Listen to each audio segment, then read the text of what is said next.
What's up, everybody, and welcome to the new studio and my new show, Tatts Funny. Now, Tatts Funny is a show all about tattoos and funny stories. Well, maybe I should say funny stories about tattoos. You know, growing up, I've always been fascinated by body art. Whether it was piercings, henna, or ink tattoos, I've just always had a thing for body art. So I started getting tattoos at a very young age. So as a result, now I've got 1,000 tattoos with 1,000 funny stories behind them. And I thought to myself, I can't be the only one. So I reached out to some of my friends, and that's how the show was born.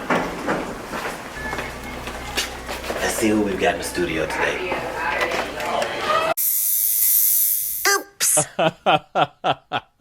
What's up, everybody, and welcome out to the show today. Y'all know what it is. It's Tatts Funny, the show where we have my friends on and we talk about tattoos and what's going on with them. Today on the show, I got a very good friend of mine. I've known him for years now, at least 10 years or better, all the way from New York City. One of my good friends, ladies and gentlemen. Y'all give it up for Mr. Nick Carthan in the building. Hey, what's good, bro? Thanks for having me on, man. Definitely glad to be on your show, bro. Man, I appreciate you following through, man. Like, it's always good to have my friends on. You know what I'm saying? Like, it makes the stories way more interesting, in my opinion. You know what I'm saying? I think we do. I remember I first met Nick in I'd have to say probably about 2010, 11, I think it was.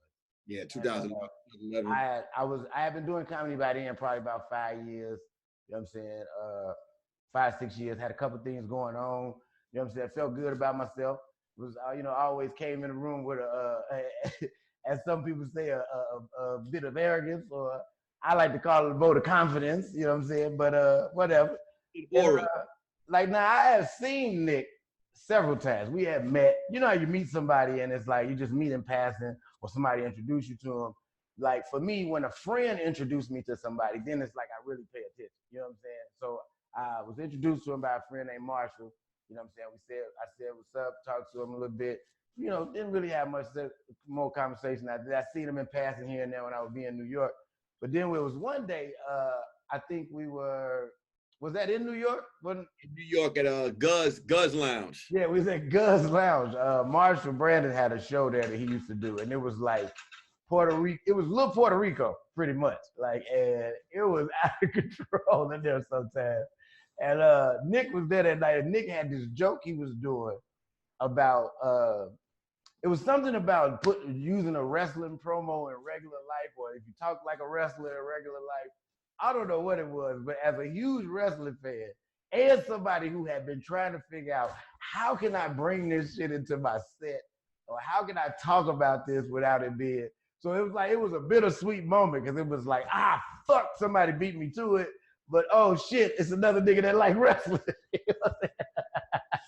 Because at the time, nigga, I'm probably in my late 20s. You know what I'm saying? So it's one of them things where it's like wrestling was like my guilty pleasure. Like, I wouldn't really talk about it much, because every time you bring it up, it's always a nigga that's like, man, you still watch that shit? You're like, yeah, nigga, you still watch RoboCop, motherfucker, and any other movie in the world? Like, it's a grown man soap opera, and I love it. You know what I'm saying? So it was cool to finally have somebody that I could like relate to. And like, I literally when that nigga came on stage, I didn't say a word about his set. The first thing out of my mouth was, hey, nigga, you like wrestling too? I sound like a fucking 10-year-old kid and shit. But nigga, that was interesting, because it's just like, you never know when it comes to that shit. Like niggas look at you like you a cornball. You know what's funny about it is the joke. So basically the joke was about me being in high school. Because even in high school, for me, wrestling was like frowned upon. You know what I'm saying? Because right.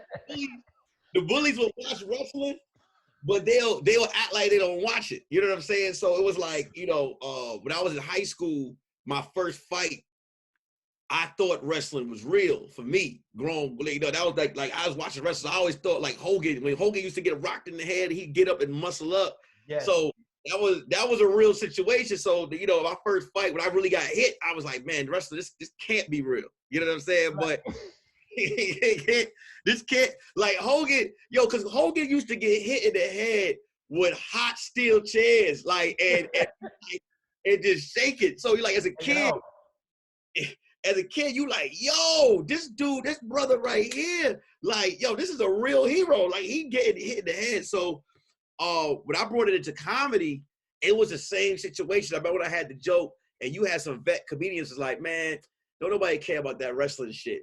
But when I would do the show, it would be certain people in the crowd that'd be happy to hear me do it. Because at the end of the show, they'd be like, yo, you watch wrestling too? Yo, you remember Coco B. Win and all that? So when I met you, it's a conversation starter. It's not a conversation. When I met you, you can't, yo, no lie.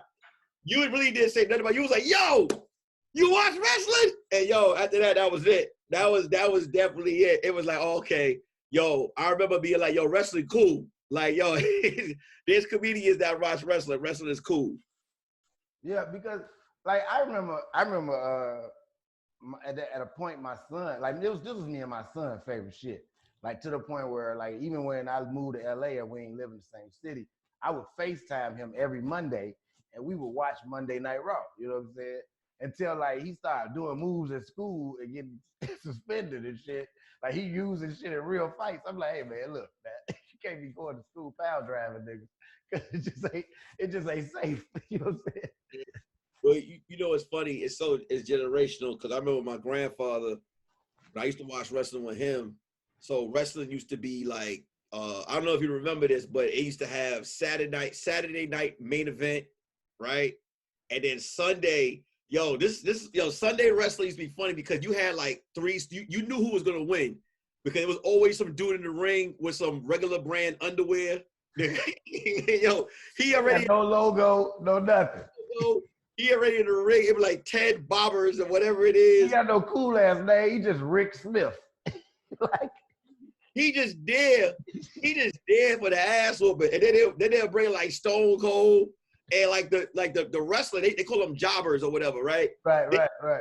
Good run for their money for like about a good 2 minutes, and then they'll get destroyed. So then, end of every month they had the pay-per-view. So like now you go into our timeline with me and you say you watch it with your son. For us, it's like you got Monday Night Raw, and if you was a real wrestling fan, you had Monday Night Raw, and you were switching your channel to Nitro to watch Goldberg. You know what I'm saying? Remember they had the DX versus NWO. Yeah. Goldberg. Okay. Now, before we get into the real shit, give me who you going with? You a DX fan or NWO? Yo, it's crazy, man. Yo, I'm NWO, bro. And here's why. Okay. I love DX. DX got me in trouble a lot in high school, but exactly. DX got me a lot of trouble. Like you could not. But NWO, those are like the OGs. Like for Hogan to reinvent himself, because like DX, their raid was a villainous group, but Hogan was always a good guy. So if you remember Hogan coming in the ring and you think he about to save Macho Man and he leg drop him, yo, that was game changer. Like, so Hogan changed the game as far as being an outcast. Like he was spray painting belts, spray painting your favorite wrestlers with the NWO. Like Hogan had damn near became a black guy at one point. Like Hogan was definitely a villain. Like he was like probably one of the like you like, yo, you never thought Hogan could play a villain, but you know, I gotta go with NWO. Gotta go with them. I accept that only because of the explanation. The explanation was good. You know what I'm saying? Sometimes when you don't agree with a nigga, but he got a good explanation, you gotta let it ride. You know what I'm saying? Don't get me wrong. Listen, don't get me wrong. Yo, I used to lose that war in high school all the time because he used to be like, how you don't like the DX? How you don't? And it's funny that we mentioned wrestling and like Shawn Michaels, Bret Hart. I mean, Shawn Michaels, Bret Hart, Steve Austin, and Razor Ramon were the few wrestlers in our time who had tattoos. Because like now when you look at wrestling, everybody's covered from neck to torso. Like tattoos everywhere, all up and down their arms. Back in the day, Shawn Michaels had the little sword with the heart and the snake around it. You know what I'm saying? Razor had the little dice on his arm or some shit. Like Bret Hart had the heart on his arm, you know what I'm saying, with the skull. Like it wasn't a lot of tattoos back then. Now everybody got tattoos. And it's like tattoos for me, just like wrestling, have always been a passion. You know what I'm saying? I started getting them probably when I was about 14. You know what I'm saying? We found a dude that could do tattoos on the west side of Chicago, and like we always like flying back and forth to him. He didn't care how old you was, like nothing. If you had $50, he was gonna do your tattoo. So we was with it. You know what I'm saying? And I as much as I love tattoos, one of my biggest things is all my tattoos have a funny story behind them because all my tattoos are horrible. You know what I'm saying? Like I got I got half professional, half bullshit tattoos. Like one side is all professional and one side is all bullshit. But and that's why I made this show because it's like I know everybody has an interesting story about their tattoo. Now I'm gonna be honest with you, Nick. I saw the picture, I looked at the tattoo, and I can't wait to hear this story because it's interesting to me simply because after looking at it, I still don't know what the fuck it is. I don't have no idea what the fuck I was looking at. Now, here's a tattoo. Y'all take a look at it and tell me what y'all think. And then, Nick, you explain to us what it is that we're looking at right here. Well, look, man, I call that tattoo the double fuck up because it's not just one fuck up. It's a multitude of multiple fuck ups. So look, yo, you know, that was the original tattoo was a rebellious stage of my life because my mom's and them was real strict. You know what I'm saying? So everything that I wanted that I used to watch in rap videos and shit like that, they was against. So they were always just like, well, when you graduate high school, you could do what you want. Right. First thing I did, you know what I'm saying, was I immediately went to the ear piercing spot, got my ear pierced. You know what I'm saying? They saw that. They was like, you better get the other ear pierced. I like ran to the store, got the other ear pierced. So now I'm going, wow. I'm like, now I gotta get the tattoo. So like, look, everybody I spoke to was like, yo, man, you gotta get a tattoo. It gotta mean something, right? I'm like, yeah, I know what I want. I really don't know what I want. So when I go to the tattoo spot, immediately when I walk in, the guy is like, you know, I'm excited, like my adrenaline's rushing. And he's like, what do you want? You know, it's on Jamaica Avenue in New York. So I go, that. Like I just put my finger on the wall and it was a lion, right? So originally it was a lion. I'm like, yo, let me get this lion. See how you look, it was a lion, right? So where's all that? So look, it was a lion. This right here was a lion face, right? Right. Yo, so I'm hyped. Like I'm sitting there, the dude's tattoo on my arm. I'm standing there, I'm confident. I'm like, yo, I'm about to get so many bitches. That's what I'm thinking in my mind at that time. Like I'm about to get so much women with this tattoo. It's out of control right now. They're ready to go act. So while he's doing the tattoo, my boy's watching it. And he's like the whole time his face is just like, you know, so I'm like, yo, how it looking? He like, yo, if you like it, you know what I'm saying? I'm like, all right, you're cool. Oh. So when dude finished the tattoo, bro, it looked like Shatara. Like it wasn't even Shatara, but then it didn't even look like a lion. Like, but I was so like confident to say, yo, I got a tattoo. Like, you know what? I'm like this, I'm posing, I'm like, yeah, look. So I can't wait. I got tank tops on. I'm walking through the street with this bullshit ass tattoo on my arm, right? And it's horrible. Like every night I go to sleep, I know I got a bad tattoo on my arm. But to people outside, I'm like, this tattoo is dope, you know? So years go by, I accept the fact that I had a bullshit ass tattoo. Talk to my boy, I'm like, yo, I gotta get a cover up. He like, yo, I got you. He take me to this tattoo parlor in Brooklyn in the basement. It's a Spanish dude. Yo, the guy's like, he's like, what do you want? I was like, I need you to cover this up. He said, what do you like? I'm like, I don't know, guns, skulls, army, whatever it is. Yo, he covered this shit up, right? Now look, work on this arm. All I see is this part right here, right? And I'm like, what the fuck is that? Like, it like the skull looked like it was sick. You know what I'm saying? Yeah.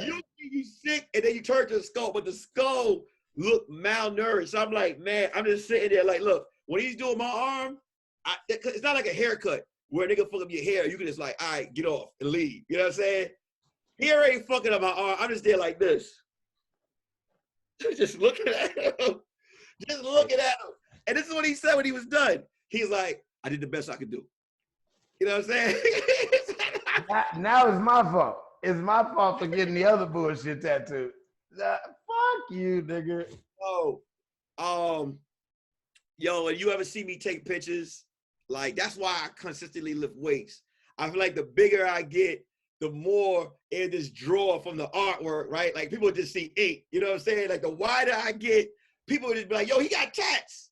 You know what I'm saying? Like, yo, I try my best to like, just like, and then get other tattoos that surround it, that hopefully people won't notice this shit. You know what I'm saying? So like, whenever I do Zooms, or like I take selfies, it's always like this, like always to the side, like with this tattoo right here. So people like, how many tattoos you got? I'll be like 10.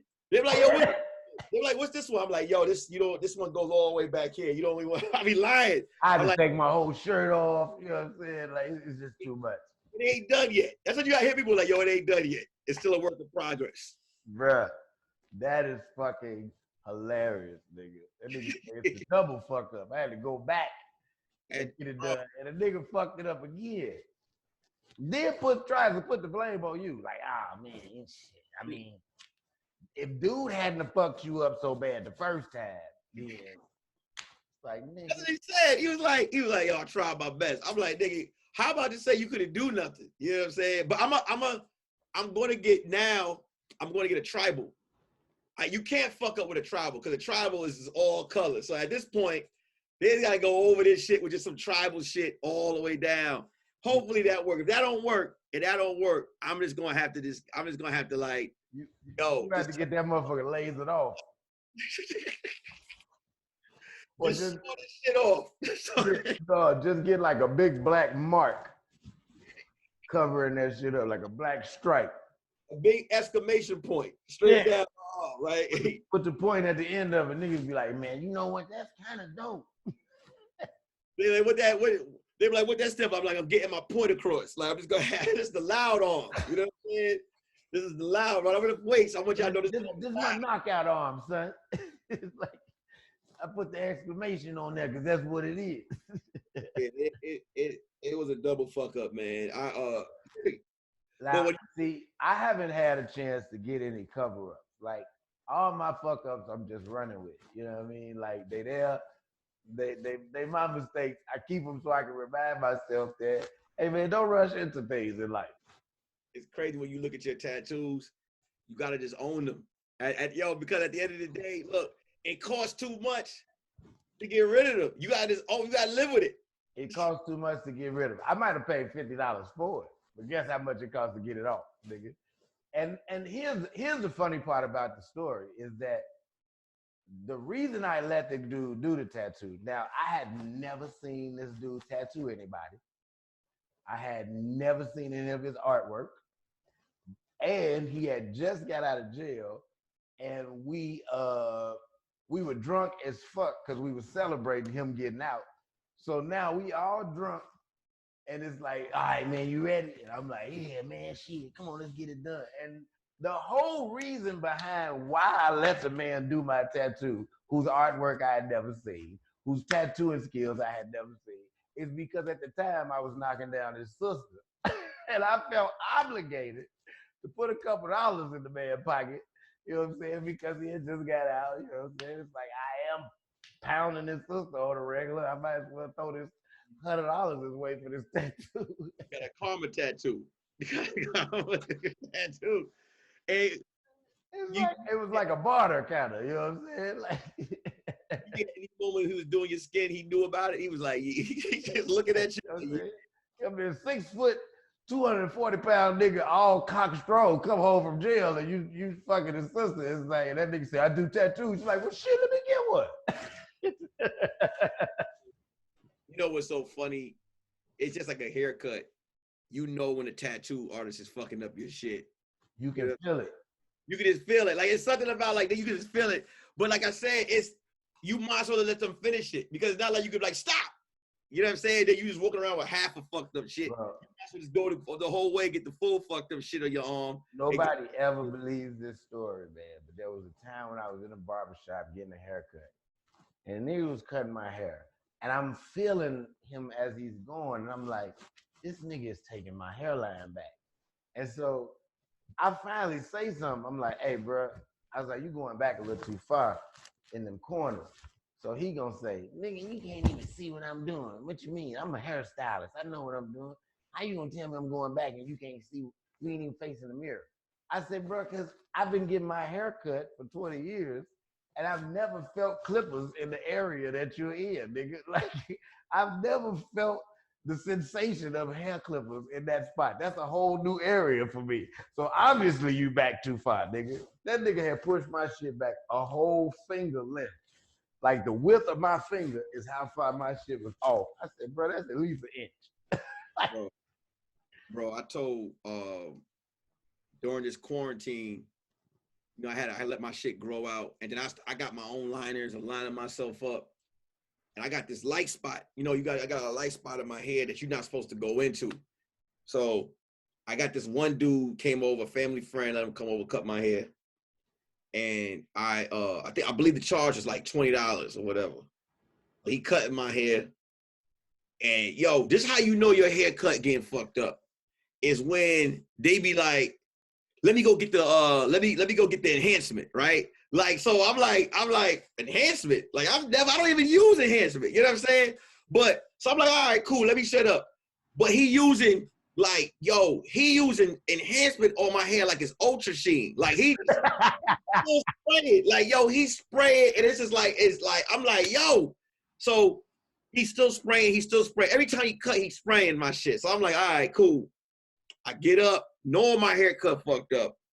I say, hey, man, let me go use the bathroom real quick. I go to use the bathroom. He never been in my crib before. He come running to the back like, hey, yo, you got a scale? Yeah, I'm like, nah, I ain't got no scale, bro. He like, I just want to weigh myself. I'm like, nah, it's all good. Yo, I look in the mirror, and you know your own hair. Yeah. I know once I take a shower, my shit is gonna be the bat symbol. Like straight up, like it's just gonna be. So look, I go to dude, I say, hey man, how much I owe you? You like, don't even worry about it. Yo, that wasn't free. I was like, all right, bro. I let him leave. I took a wet rag, wiped my hair, ate everything. Yo, I don't even think dude cut my hair, bro. I think he just sprayed. I think he just sprayed a hairstyle on me. Yo, so much shit was missing. Bro.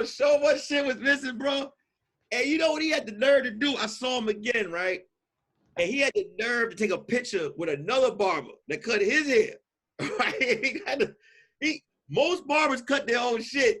Yeah. He took a picture with another barber. I was like, yo, Nick, I'm like, really? Like, I wanted to comment under his shit. So whenever I go live, I tell this story.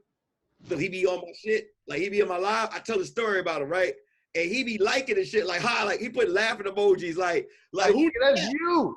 You, fam. You did that. You cut my hair so it looked like a bit sandwich in the front, nigga. That was you. Nigga, you know you can get your hairline tattooed on now. I heard about that, but here's the thing: you tattoo your hairline in, right? What do you do with all this shit? And you just got this empty box. You got an outline. You just got an outline on your shit with nothing in the middle. Like, shit like an empty thought, like nothing in here, and you just got a box line. You look like a nigga finna have surgery. Like they finna cut your head open and work on your goddamn brain, nigga. That shit is terrible. When it's time to go, it's time to go. No tattoos on the hair. Yeah. Fuck that. It's some niggas who I be looking at their tattoos. I be like, hey, bro, you done had that for a minute. Either you need to go get that motherfucker taken off, or have somebody darken that bitch up. Like, why is your pants gray? Like, you know what I'm saying? Like, you need to do something about it. You know what I be scared of? That's why I work out so much too. Is that you gotta think about how your tattoo gonna look. Like, you ever see old people?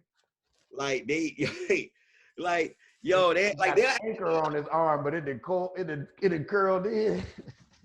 Like they have a tattoo, like let's say they have a scroll in their back, right? And his skin get wrinkly in like a shower curtain. It just fold in. It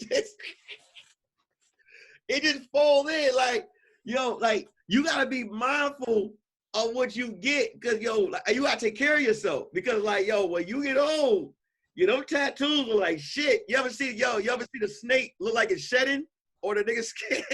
Nigga, you ever see what a tattoo was something, but now it's just a black box because it done all ran together like over the years, nigga. All the words that washed together. My homeboy had a barcode on the back of his neck. And at the time when he got it, it was like a big deal. It was like everybody was like, that's hard. It was like, you know, that whole Rage Against the Machine and, you know, like fuck the people in charge. You know what I'm saying? Like he had the barcode on his neck. It was a message. You know what I'm saying? Like, and nigga, after about 10 years, I seen that nigga. That barcode is just a big ass black dash. It's like he got a big ass. Like, why you got the big ass hyphen on the back of your neck? The heart with the fortune cookie paper coming outside of it. You ever see the heart? It got the little paper wrapped around it. It got the little heart with the little paper wrapped around it. That's like that. That's like, yo, that's like the I don't know what to get, but I'm gonna get this one tattoo. With the fortune cookie wrapper. The dragon is like the most common. Nigga. It's either the dragon or the panther. The dragon or the panther, right? I know a nigga mixed them together. Yeah. The dragon or the panther, and definitely the name, your name written, yeah, like the little name shit, the little name around the like the girl, like the name around the wrist, yeah, or the baby picture. Yeah, I try not to fuck with the baby pictures, but honestly, it's like, man, like unless you gonna get the baby's succession, like if you gonna get this nigga from toddler to mid to you know like baby, newborn, toddler, you know teenager, you gonna get this nigga face on you all the way up until you die. Then that's different. But I don't want to see. So you said you should go back every 3 years, like so when he become adult, like, all right, yo, put the bed on the nigga real quick. No, fuck that. Cover your whole back. Put them like one right here, one right here, one right here. Like keep progressing. Show his progression throughout the years. You know what I'm saying? Show the baby's progression throughout the years. You love that child that much to put him on your back. Then you love him enough to show his progress. You know what I'm saying? Like, last picture is this nigga graduated high school. Like, I think one of the worst tattoos a man could get or a woman could get is their ex's names. Yeah, I don't do names. On it, my own or anybody else's. You know what I'm saying? What if I get my son name and this nigga changed his name when he turned 21? Like he no longer wants to be Samaj. Now this nigga want to be Leroy. Like nah, I got. You gotta walk up to him like, yo, I got the original. I got your real name right here. Like, you know what I'm saying? Nah, names. Their name all the time. People break up all the time. Niggas change their names all the time. I'm not doing no names. No. It just ain't my thing. I can't get down with that. I love to see a chick get a man's name on their lower back and then it turn to barbed wire because they be getting to cover up like they get to cover up. Whenever I see a chick with barbed wire or tribal tattoo down here, I know it's a nigga's name covered up. I see the chick. She had an X name on her titty, and she didn't even bother getting the cover up. She just got a tattoo of a line, like a cross. Just cross this nigga out. Just cross it out. She's like, it's my baby daddy. Scratch this nigga off my chest, nigga. Oh, shit. Scratch him off my chest. I think the worst tattoo a man can get is anywhere below his waist. Your thigh, your calf. Like, in life, there are certain people who can get away with certain shit. It's all about who they are. You know what I'm saying? Like, there's never going to be another man that can wear a nose ring and get away with it, and as long as we alive, but Tupac. There's never going to be anybody that can walk around with a calf tattoo, but Stone Cold Steve Austin.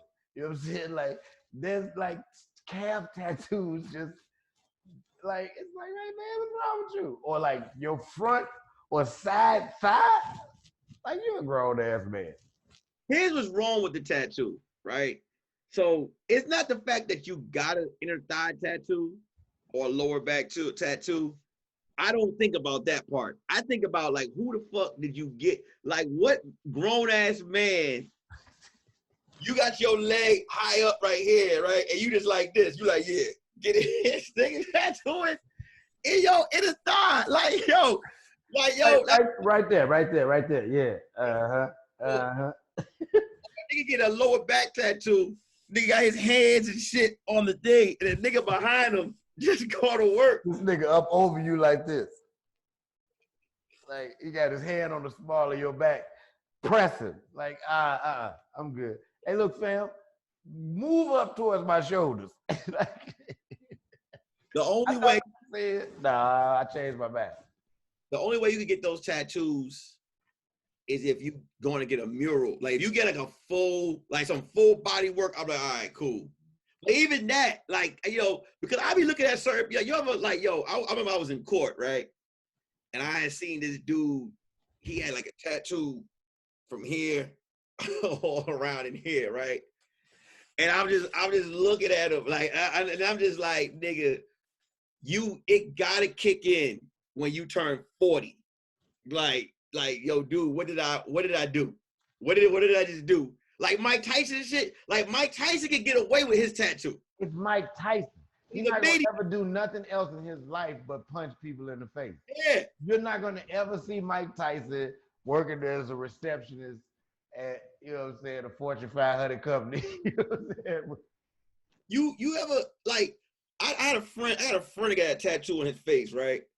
And that's my boy. But I had to tell him, I had to keep it real with him. I'm like, I remember he to get hired. And I was like, nigga, I wouldn't hire you either. He said, what? I'm like, nigga, if you walk into my office with a dagger on the side of your face, I'm letting you know to your face, like, look, not today. It's not gonna work, bro. It's not gonna work. We can't do this one. Like, we grew up together. I don't give a fuck. Get out. Get out. I always made it sure that, like, I don't get tattoos anywhere I can't cover. Like, that I can't cover without doing something extra. Like, my tattoos are all on my arms, here, back, you know what I'm saying? Nothing on my neck, nothing on my face, and nothing on my hands. I can put a long sleeve shirt on and everything's fine. You know what I'm saying? You won't know that, you won't be none the wiser. But when I take this bitch off, you like, whoa!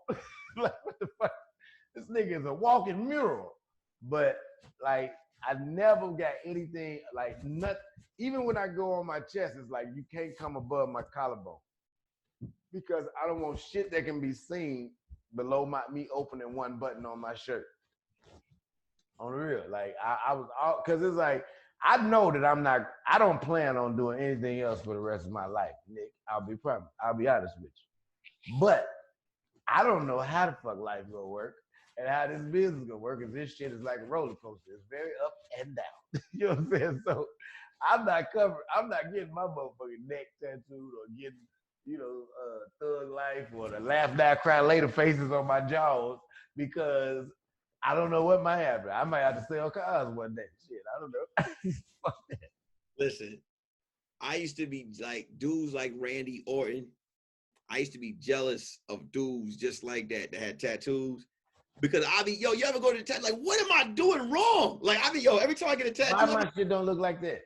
Yeah, like, I went to someone, the same artist that hooked up somebody, and I was like, why that shit don't look like that on me? Like, what is it, me? Is it my skin? Is my skin not art worthy? Like, you ever be seeing certain, I remember one time I was on a train staring at niggas' tattoos to the point where he's like, you all right? I'm like, I told him, I'm like, I don't know what's going on, but like, I had the same situation in my head, and this don't look like that. This don't look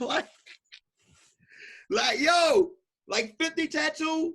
When I saw 50's tattoo, right, I remember I was like, that's what I want. But after this one was fucked up, I was like, I'm gonna get something totally opposite to what 50 got. Like, that's why I never touched my back. I just gave up. I gave up, bro. I'm done. I'm done with it. It is what you get. You know what I'm saying? They got Photoshop. They got all types of shit. If I want to do a movie, they can paint some shit on me. Like at this point, it's. I gotta get no more tattoos. I'm done. Everybody I bring on the show, they're all like, you know, like my audience's favorite comedians. You know what I'm saying? It's people that they've asked me to ask to come on the show. People that I want on the show. And it's like there's always like in this whole reality world that we're living in now, it's always good or it's always interest in things about people that we don't know. And before today, nobody knew that Nick had a tattoo that he fucked up twice. You know what I'm saying? Twice. And that being said, it goes to show you that in life, you never really know people until you know them. I've known Nick now for going on a good 10 years, right? I tell you this, people. Nick texted me the other day. And an iPhone has this new feature where when a person sends you a text, it asks you if you would like to update their contact and use the contact in which they use for themselves. So when I seen this, I said, sure, of course. I hit the button, I update the contact, this little memoji come up, and then his name comes up. It says Anthony Carthan. I said, who the fuck is that? I've known this man for 10 years and had no idea that he had a whole nother name. I don't know which is the first name or the middle name or how these niggas are like. Now I'll be honest with you. There are some people who've known me for my whole career, the whole 15 years, and don't know that my name is Kevin Simpson. They know me as Damn Fool. Yo, interesting situation. Actually, I was doing a show. It was me on the show, D. Ray Davis, Leslie Jones, Earthquake, and John Witherspoon. It was called the Five Jokers Comedy Tour. I was the opening act, of course. You know what I'm saying? D. Ray was hosting, blah, blah, blah. And then so on and so on, right? I was so happy to be on this tour because like every nigga I just named was either I was either a fan of or friends with. So I was so happy to be there. So I'm walking in. I've never met John Witherspoon in my life. Everybody else back there I know, but they only know me as Damn Fool. So when I walk in, I'm walking towards my dressing room, and I can hear a conversation going on in the back. And I hear John Witherspoon say, who the fuck is Kevin Simpson? And Leslie was like, shit, I don't know, but the nigga gotta be funny if he on the show with us. You know what I'm saying? And then D. Ray, like, I don't know who the nigga is either. And so now me and D. Ray both from Chicago. John Witherspoon say, look, I don't know who the motherfucker is, but he the only nigga got chicken wings on his rider. I'm finna fuck these motherfuckers up. Like, so I walk in. John Witherspoon is probably like 10 chicken wings in, nigga. So I walk in. At the time, I was rocking like braids. I had like, 4, 5 big braids to the back. Cornrows. I walk in. That nigga say, God damn, Riley then came to life. Talk about the little boy from the Boondocks. Boondocks. What's up, young man? What's your name? You one of the PAs or something? I said, no, I'm actually the opening act. Damn Fool. And like everybody else is like, what's up, Damn Fool? Shaking my hand and giving me a hug and shit. And so he's like, oh, okay. I was like, yeah, I'm gonna open up the show. He was like, you know who this Kevin Simpson motherfucker is? I said, yeah, that's me. I said, that's my real name. So everybody started dying laughing. Man, that nigga looked at me, reached in there and grabbed 3 more wings and then walked out. Everybody else left my room and walked into their own respective dressing room. But that nigga was like, I'm still taking 3 more of these wings before I leave. Yeah. Yo. But who the fuck is Anthony? So look, 2 things. Nigga, I just found out. Yo, we was on a Zoom, the private Zoom with me, you, and Marshall. And I'm like, yo, I didn't say your name the whole time. Because at first, I'm like, I'm not gonna be calling this nigga Damn Fool. We call this nigga Damn Fool and shit. And Marshall keeps saying Kevin, right? So I'm like, I'm standing there like this. If you look at my face, I'm like, I'm trying to figure it out. So at the end of the joint, I called Marshall. I'm like, yo, Marshall, why the fuck you keep calling Damn Fool Kevin? He was like, well, why you just, he said, that's his name. I'm like, yo, that makes sense. I said, I didn't want to call the nigga Damn Fool the whole time. You know how you talking, I'm like, yo, Marshall, right? Yeah. it throw off the rhythm if I'm like, yo, damn fool. You know what I'm saying? Instead of saying your name. So Right. I didn't know it was Kevin. So I know in New York, everybody always called you fool or damn fool. They never, Right. you know, the Kevin part never came up. Anthony, here's a funny story. So I don't know why, but when it comes to comedy, I don't know if comedy and rap, like a lot of comedians look at comedy as a rap situation when you first come in. So I'm like, nah, nobody gonna think Anthony's funny. So I was like, yo, what should I come up with? So I was like, yo, I said use my middle name, which is Nicholas. Right. So I said, yo, let me shorten it to Nick.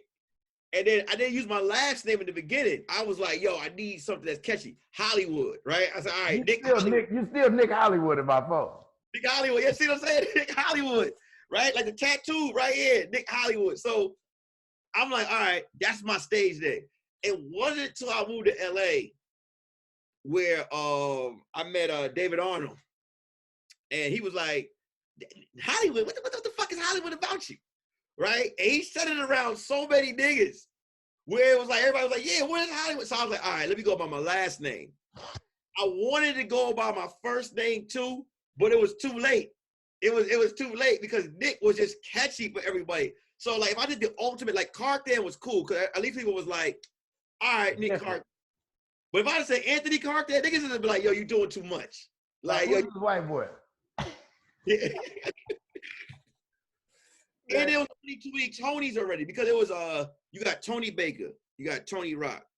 There was 3 other comedians in New York that went by Anthony. So Nick was the perfect name to go by. But yeah, like yo, and then it's the crazy part.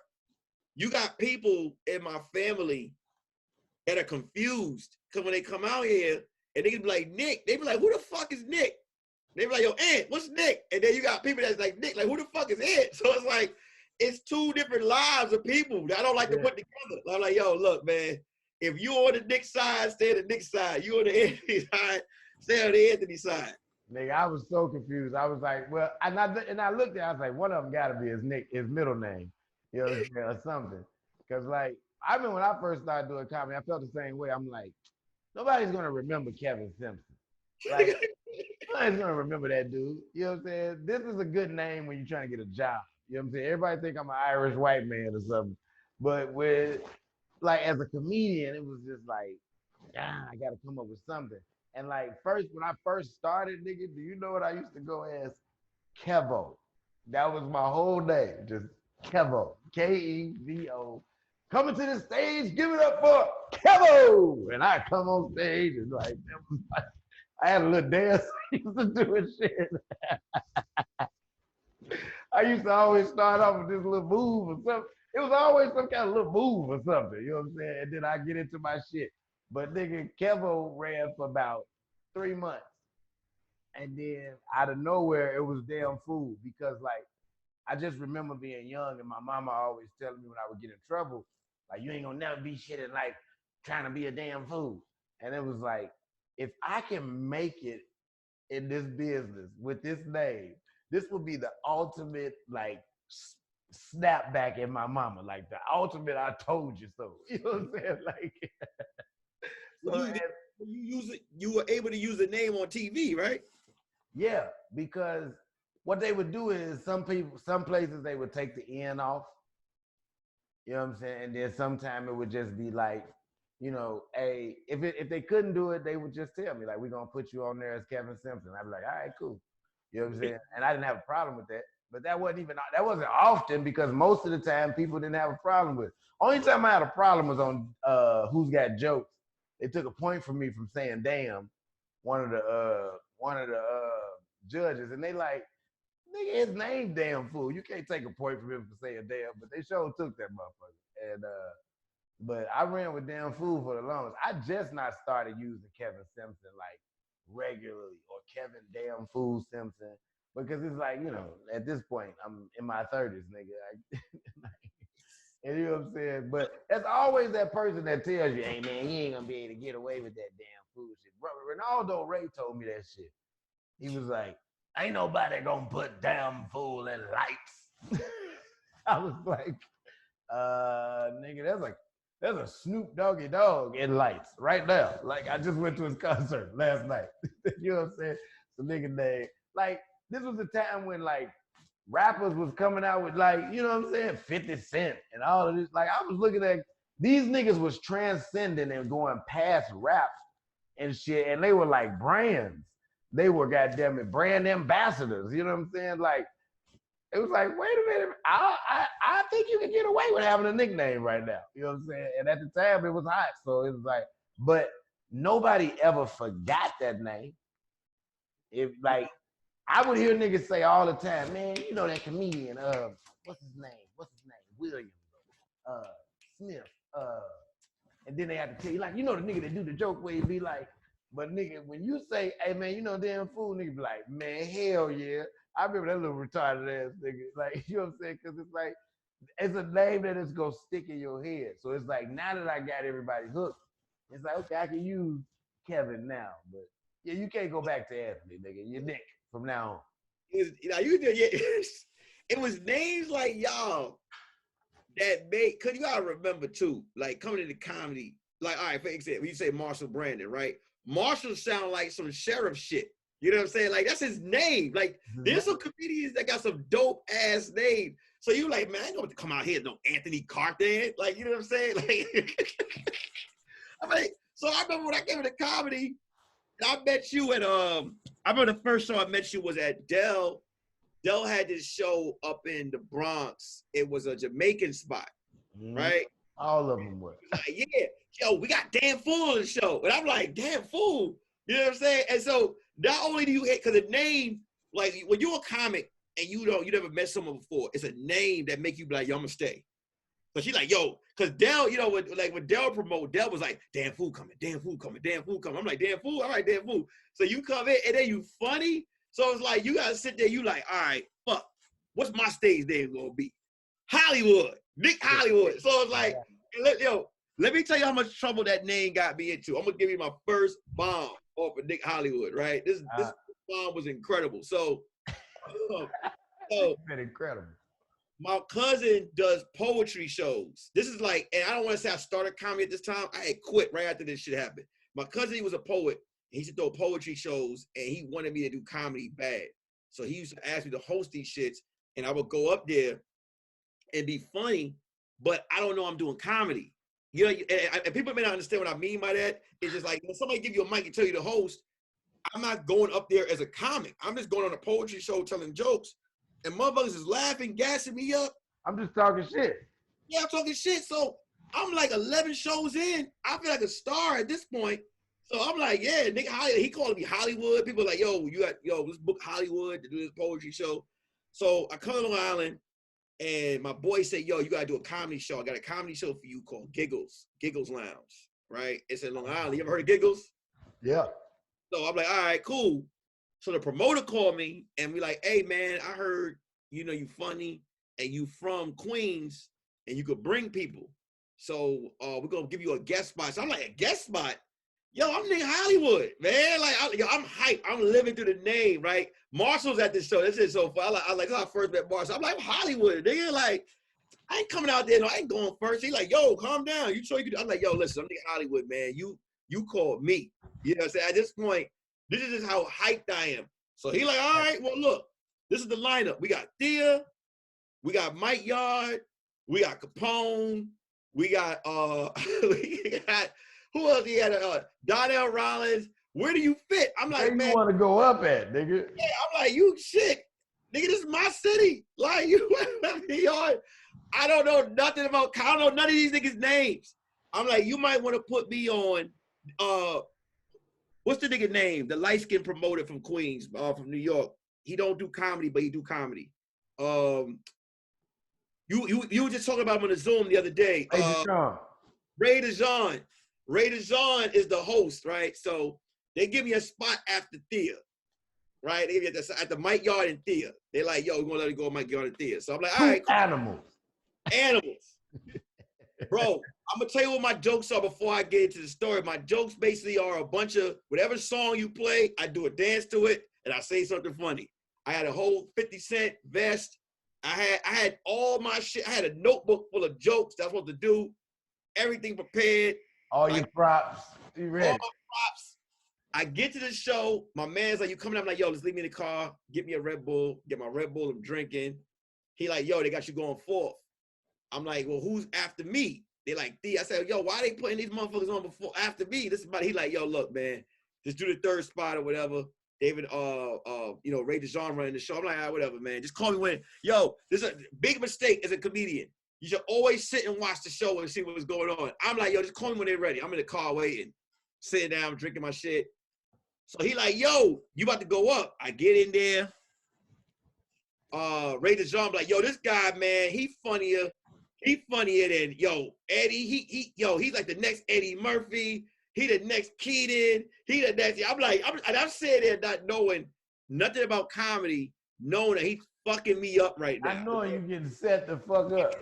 But I'm sitting there like, yeah. Look at my man like, yo, respect. Yo, I got this. You know who I am, B. Yeah, I got this long leather jacket on, like this long, you know, those 3/4 leather jackets with all my shit under buttoned up. He called me wrestling. If you know Edge, you know what I'm about to tell you. I run to the stage, like, you know, that the DJ play the You Think You Know Me, right? I run to the stage.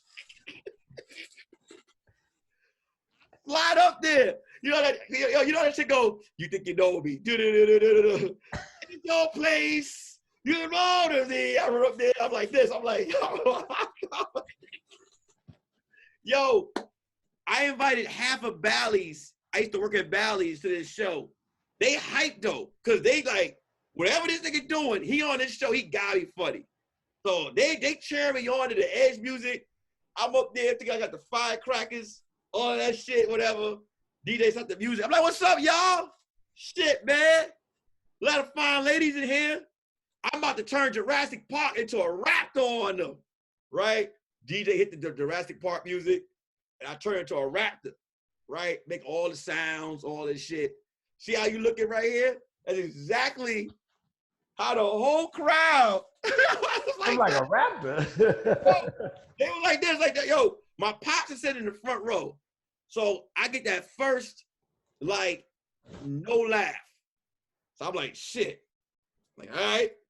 I'm like, yeah, man. I'm bulletproof up here, man. Go. I'm just doing whatever, like imitation I'm doing for like 50 Cent shit. I turn upside down the stage. I'm doing the it's your birthday shit. I'm hanging upside on the stage. Ain't nobody laughing. You doing all I should have been opening material. Oh, they staring. Yo, on the third row, I saw my homegirl go like this. Put her hands over her face, right? On the other row, I heard a whole conversation. I heard one nigga be like, yo, how the fuck this nigga get on this goddamn stage, right? The boos start coming on the right side, and the DJ at Giggles start going, I don't know what that means. I think he about to go into the next record for me or whatever. Yeah, you thinking it's your next shit.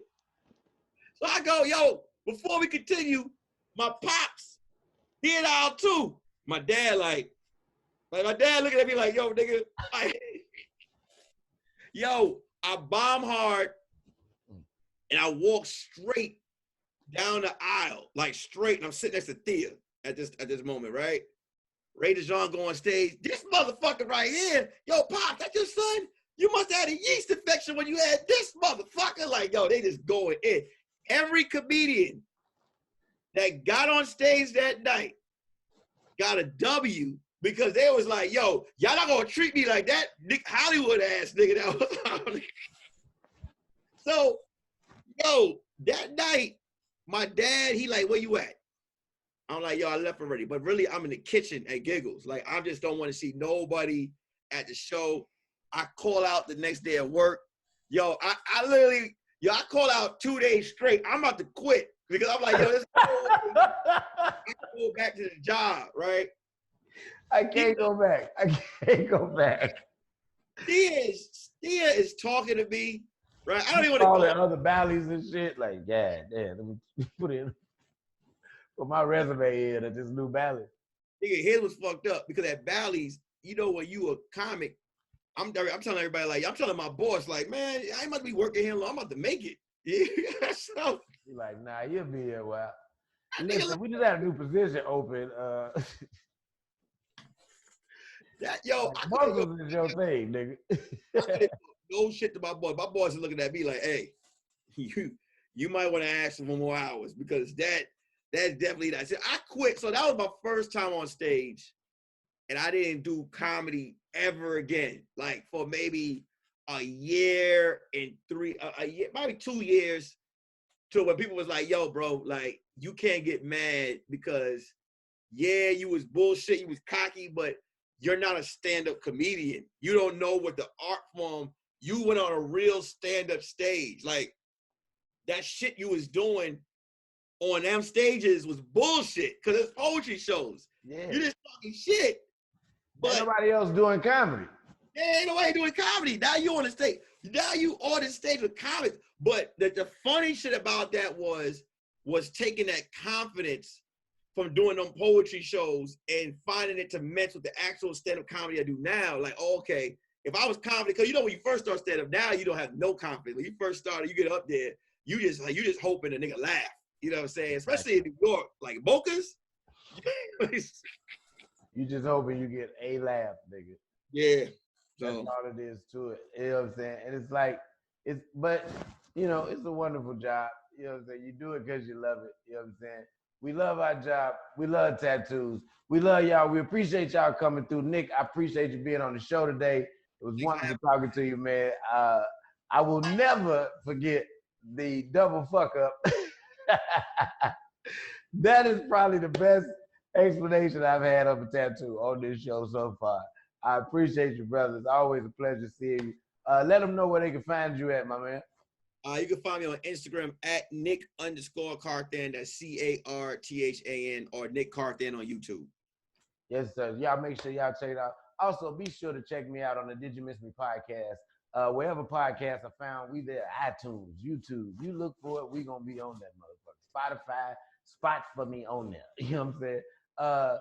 And also be sure to go by the Did You Miss Me website. Check out our merchandise. As you can see, I have on a Did You Miss Me tee. We also have other t-shirts. We have Corona masks. We got everything you need right now. You know what I'm saying? If you want a Did You Miss Me lighter, we got a Did You Miss Me lighter. You hear me? Go make sure you check out the Did You Miss Me podcast page and website and get you some merch, man. Appreciate y'all coming out. This has been another episode of Tatts Funny. Thank y'all for coming out. See you next time.